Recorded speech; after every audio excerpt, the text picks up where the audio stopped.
La France est en deuil. Nous avons perdu des talents rayonnants en 2025. Leur lumière brillait intensément. Leur absence laisse un vide immense. Nous nous souvenons d'eux avec gratitude. Leurs héritages perdureront. Cette année a été marquée par de profondes pertes. Jean Sarus, le comédien malicieux qui a apporté de la joie à des millions de personnes.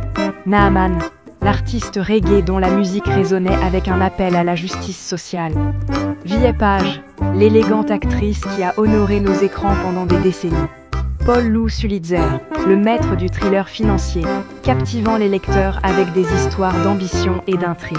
Aurel, l'historien estimé qui a éclairé les mystères du monde médiéval. Et Avi Assouli, le journaliste et homme politique passionné qui a dédié sa vie au sport et au service public. Ces individus remarquables, chacun à leur manière, ont façonné notre paysage culturel.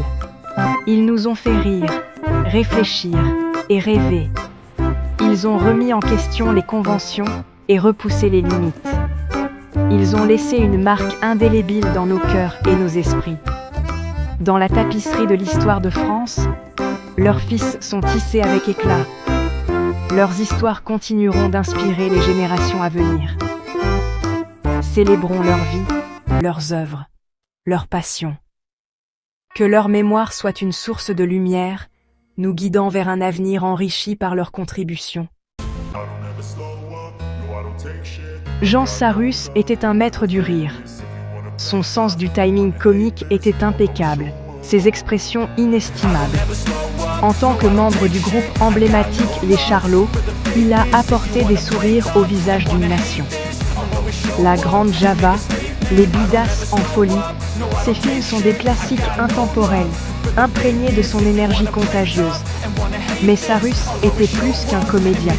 C'était un musicien, un réalisateur, un artiste aux multiples facettes avec un sens aigu de l'absurde.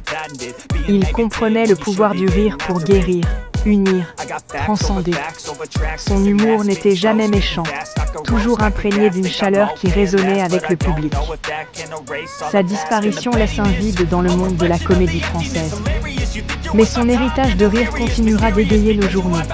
Il nous a appris à embrasser l'absurde, à trouver de la joie dans le quotidien, à ne jamais nous prendre trop au sérieux.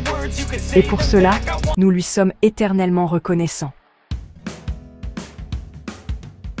La musique de Naaman vibrait de vie.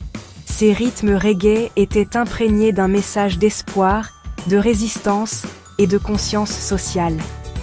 Des paroles puissantes d'Utarad aux mélodies « Soul Down Yourself », sa musique a résonné avec une génération aspirante au changement. Il a utilisé sa plateforme pour dire la vérité au pouvoir, pour défendre l'égalité et pour inspirer une action positive.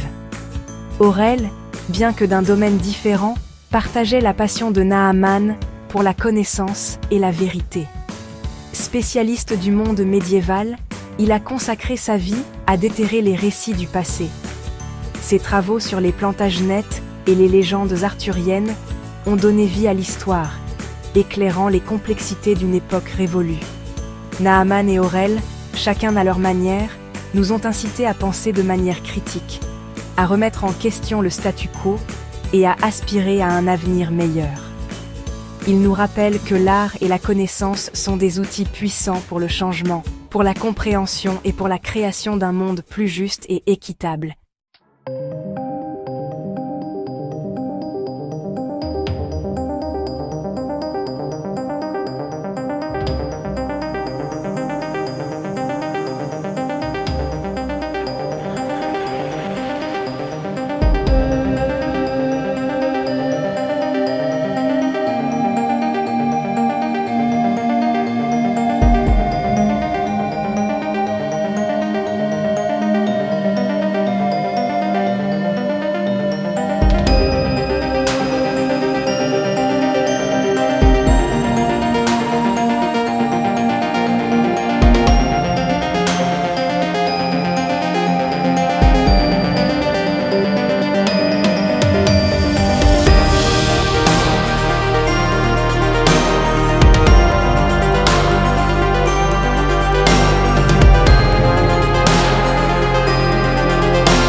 Visitez notre site web pour plus de contenu.